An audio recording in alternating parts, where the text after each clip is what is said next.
Hey, Al Scott here. Ever wanted to help support the show and own silver at the same time? Well, a friend of mine, libertarian activist Arlo Pignatti, has invented the alternative currency with the most promise of them all. QR Silver Commodity Discs. The first ever QR code 1-ounce silver pieces. Just scan the back of one with your phone and get the instant spot price. They're perfect for saving or spending at the market. And anyone who donates $100 or more to the Scott Horton Show at scotthorton.org/donate gets one. That's scotthorton.org/donate. And if you'd like to learn and order more, send them a message at commoditydiscs.com or check them out on Facebook at /commoditydiscs. And thanks. Man, I bet if I told you guys that the New York Times published an article by Philip Giraldi about the deep state, that you would say, nuh-uh, really? Or something like that. That's what I said when Eric Garris let me know. And yet I already knew that they had published an article by someone about an article that Phil had written in the American Conservative. And I thought, that's pretty good for the New York Times. But now, no, really, look. At nytimes.com, America's establishment has embraced deep states. It's Phil Giraldi, former CIA and DIA officer, executive director of the Council for the National Interest, regular writer for UNS.com and the American Conservative magazine. And I guess I probably shouldn't ask you how you got this article in the New York Times, Phil. Welcome back to the show. Well, actually, they approached me. One of their editors contacted me through Ron Ons and asked if I would do a piece on the deep state for them. And I was in Italy at the time, actually, and I had to take a work break, and I wrote the piece for them, and sure enough, it appeared about 10 days later. Amazing. And, hey, It's a good one, too. Now, so what exactly is a deep state? Because if such a thing exists, I'm sure it only exists somewhere far away from here, but I don't know. Tell them. Well, I mean, deep state is essentially the secret state. You can call it anything you want. Deep state is a popular name for it because it comes from the Turkish originally, where Turkey has long had a widely recognized deep state, a secret state, which works behind the scenes, essentially to do things when it perceives that the government, the elected government, has gone too far. And this is, of course, from the perspective of the national security state, from the military and that kind of thing. So it's definitely a perspective issue. And my article basically points out that for the United States to look the other way when countries like Turkey and Egypt, I cited, are engaging in deep state as it essentially is damaging to democratic institutions. And of course the implication is that we have a deep state also in the United States, which is more comfortable with the deep states in places like Egypt and Turkey because it gives us, quote, stability. Mm-hmm. Well, and especially in Egypt, I mean, that seems to me such a special case where you really had virtually all of the population of the whole damn country wanted a revolution, wanted rid of Mubarak, wanted to rein in the military state and have elections. And they had some. The Conservative Party won. And then the whole damn thing was canceled after a year and a half with, as you reported on this show and in print back before it even happened, as it was happening with Saudi and American backing. They were even, as you described it, basically bribing rent-a-mobs, Iran 53 style, to try to destabilize the capital city of Cairo there in order to set the stage for the coup, the military coup and counter-revolution. And it seems like if there's one country where the Americans maybe even could have convinced the military to go ahead and let this play out a little bit and have a little bit less role for them in domestic affairs and more role for an actual elected government, even if it includes the Muslim Brotherhood, that maybe they could have done that. And yet they're in such a hurry to side with this deep state against the people of Egypt, and all they've done is sow dissension and justify every prediction that Ayman al-Zawahiri ever made about how America would ever treat democracy if it ever really came to Egypt, Yeah, Yeah, that's exactly the case, and also, of course, we're seeing now the blowback from this, which is essentially that by doing this sort of thing, by supporting basically one kind of faction within a very complex society, you're basically creating potential for terrorism, which we're seeing in Egypt, bringing down an airplane. We're creating a situation where democracy, the possibility of Egypt becoming a functional democracy probably has been pushed back for 20 years. Yeah. And now, well, and to that too, I guess to conservatives listening, they might think I'm completely crazy, but am I right that really the Muslim Brotherhood ain't too much further to the right than the Republicans, and that they're a far cry from a movement like Al-Qaeda of a bunch of radical, basically Islamist, Leninist crazies? Well, the problem with them from the perspective of Saudi Arabia and the United States is the fact that they essentially are a group that is critical, highly critical of the established regimes in the Arab world, and so naturally Saudi Arabia is terrified of that kind of thing. They don't want one man, one vote, or one woman, one vote. That's for sure, and so this is why they intervened or pushed back on this situation. So that's why they're seen as a threat, because they want basically more democracy. And we got onto the bandwagon because we perceived wrongly that this would be a more stable or manageable situation from the point of view of the interests of the United States and, of course, Israel. And so we got into it. And these, of course, my point being that these, of course, are wrong judgments. The fact is that that Egypt initially would have had a shaking out period with the new government and so on and so forth, but the government was already giving signs that it was moving away from some of its radical rhetoric, and we didn't allow that to develop. We didn't allow that to happen. Mm-hmm. Well, they certainly, under the year and a half long Morsi regime, there, year long, I guess, they didn't make any moves against Israel on the Rafah border crossing or anything like that. I mean, I think they lightened up trade of just medical resources and just a few things a little bit, but they made themselves clear that don't worry about us, Israel. We're not going back on Camp David or our deep state's relationship with yours, but that still wasn't good enough. Yeah, that's right. In fact, they were very careful not to go too far on the issue of the relationship with Israel and the relationship with the Palestinians. They did not sort of throw open the borders and rush in with what Israel's always kind of claiming weapons and that kind of thing. Nothing like that happened. But the fact was that they erring what I guess they perceived as being on the side of caution. The Israelis and the Americans felt that this Muslim Brotherhood presence was dangerous, and they had not demonstrated that they were dangerous. But again, this is one of the many misjudgments that the United States has gotten sucked into in the Middle East. Mm. Even at the time, I was joking that surely Zawahiri's going to be putting out a podcast saying, "See, I told you so." And then it was only this year, Phil, that I actually found out that he did in the summer of 2013. After the coup, he put out a podcast saying, "See, this is exactly what I told you the Americans would do. If you participate in democracy and you actually win, they'll cancel it on you. You're damn fools. You should have been suicide bombers like me and my guys all along." Yeah, and of course the preceding event that was very similar to this was how they canceled the elections to the Palestinians that brought Hamas into power in Gaza, and indeed they had a majority overall among the Palestinians.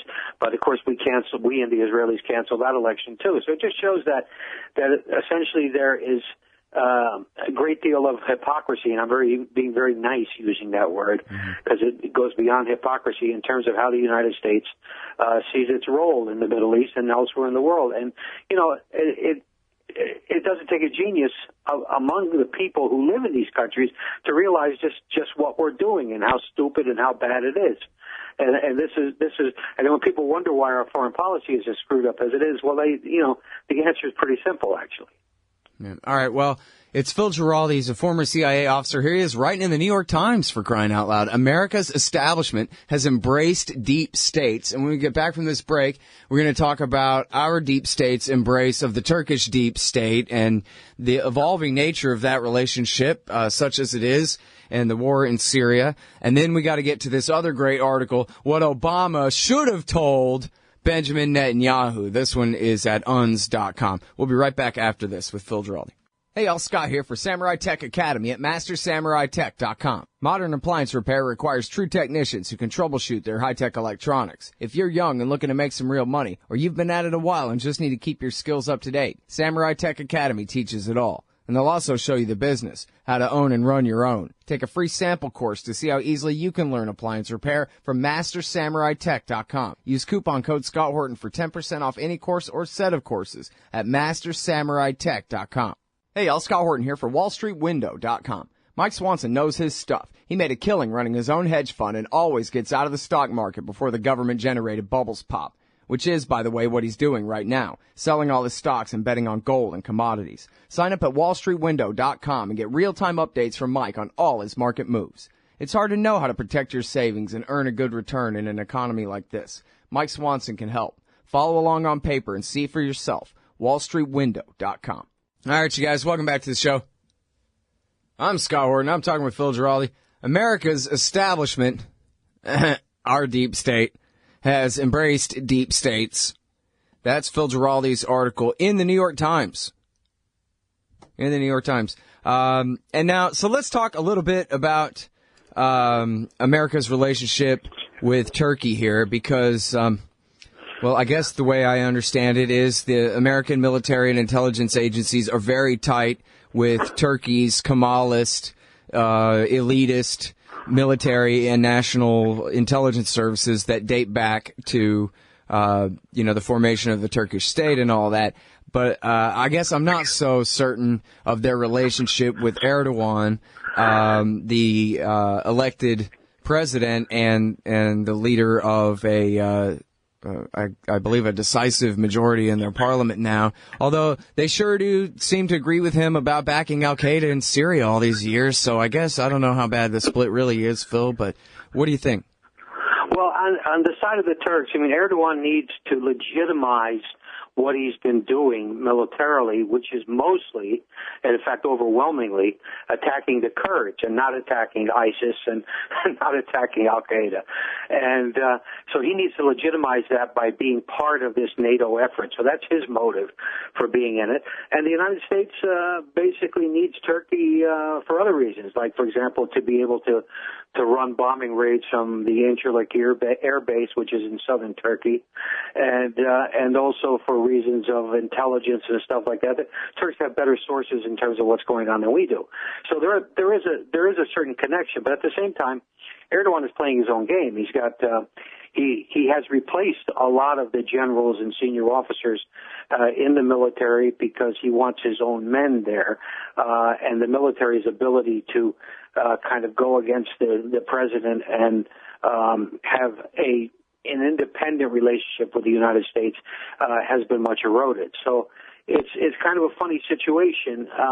Certainly I wouldn't trust Erdogan at all. He's basically not interested in defeating ISIS, and he's more interested in getting rid of Assad for various reasons, and keeping the Kurds from uniting in any way in Syria, Iran, and in southern Turkey. Well, so that's not too much different than the American government's pretended interests here anyway, right? Not attacking the Islamic State, not attacking Al-Qaeda, getting rid of Assad.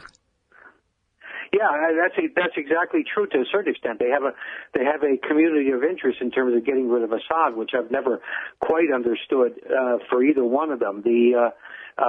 Turkey is probably right in terms of its fear of development of a Kurdish state if the whole situation in that region were to go under.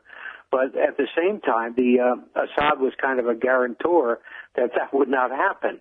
And Assad has also been a guarantor that Syria would remain a stable entity without becoming a home for terrorists. But, the United States, for odd reasons, I think the usual liberal type reasons, responsibility to protect and all that kind of thing, they went a little bit crazy on that, just as they did with Gaddafi. And this leads to unfortunate consequences. Mm. Well, they seem to be somewhat backing down from that now and saying, well, okay, we got to get rid of Assad, but we don't want to abolish the entire state of Syria and repeat that part of the Iraq disaster, at least, that kind of thing. But then again, their bluff has been called by the Russians at this point. So what do the Turks or the Americans think that they're going to do? How much money and weapons can they give to al-Qaeda to fight against a Russian-backed, an outright Russian-backed Syrian army? Well, I think the reality is that it has come home to them. Unless the Turks are willing to intervene massively on the ground, they're not going to change the status quo in Syria, and they're not willing to do that. The popular opinion in Turkey is strongly against it, and Turkish politicians recognize this would be a very bad step. Now, the United States has also backed off from removing Assad in the talks that are going on in Vienna. Removing Assad now really doesn't have a timetable. So it's kind of a back off from there. So this whole exercise in what we've been doing in Syria has turned out to be a complete waste of time, money, and lives. And there's no other way to look at it. So now, but it sounds like kind of the context of what you're saying is the Americans and the Turks agree on all these things, but the Americans are kind of worried about the independence of Erdogan anyway. Yeah. I would say that the Americans don't trust him at all, and they basically don't trust him because they realize that he's using the war against Assad and against ISIS in particular as a cover for the other things that he's getting up to. And plus, there's a long history of Erdogan supporting ISIS with weapons and allowing them to go into Turkey. And when I was in Istanbul last summer, there were ISIS people, not exactly all over the place, but they were around. And they were raising money, and they were using Istanbul as an R&R point for people who were injured or who are being trained and that kind of thing. This has been going on for quite a while. And now, so if Obama's embedding special forces with the YPG and apparently with the Army of Conquest, Islamic Front, Ahrar al-Sham, Al-Qaeda alliance in there somewhere, the mythical moderates somewhere standing next to them or something, then it sounds to me, and I know this is oversimplified or whatever, Phil, but it sounds like they're putting Americans at risk of getting bombed by our allies, the Turks, if they embed them with the YPG Kurdish group against the Islamic State, and they're risking getting our guys bombed by the Russians when they embed them with the mythical moderate Al-Qaeda guys against Assad. So, and it doesn't seem like they can do much good in either case as far as what their stated missions are. They look like they're just tripwires to me, but I don't know. Is that they're going to have arrangements with the Turks and the Russians to make sure? Yeah, I think they probably have developed relationships with corresponding officers on the other side to keep that from happening. But you're right. I mean, there still is a huge risk.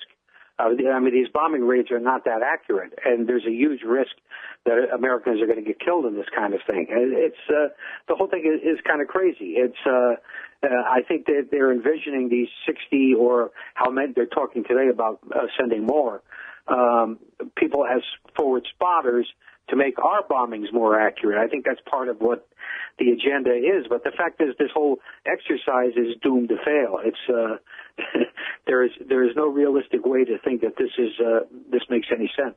Yeah, I mean, they can keep the Islamic State out of Kurdistan, but they're not going to empower the Kurds. They can't. There's not enough of them anyway. They don't have the manpower, the firepower to go and, quote unquote, liberate Iraqi and Sunni Iraq and Syrian Sunnistan there from the Islamic State. I mean, they just don't have, and the reaction among the people, they'd just be driving them right into the Islamic State's arms anyway from being the other in the first place.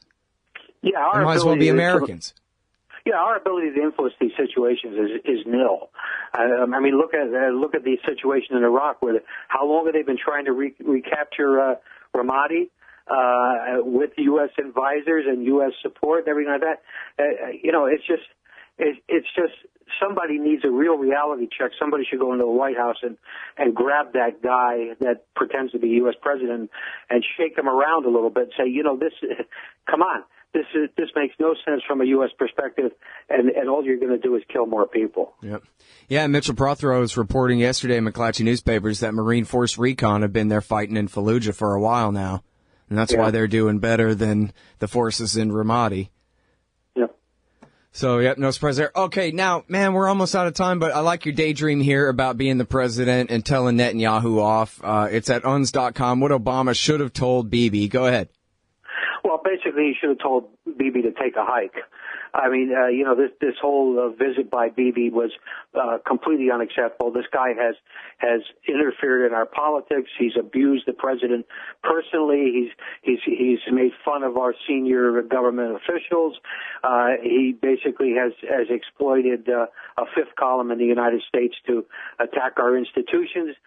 This guy now wants $5 billion a year, and will probably get most of that. So I basically wrote a funny little sketch saying what Obama should have told Bibi, which was basically, get the hell out of here. Yeah. I like that.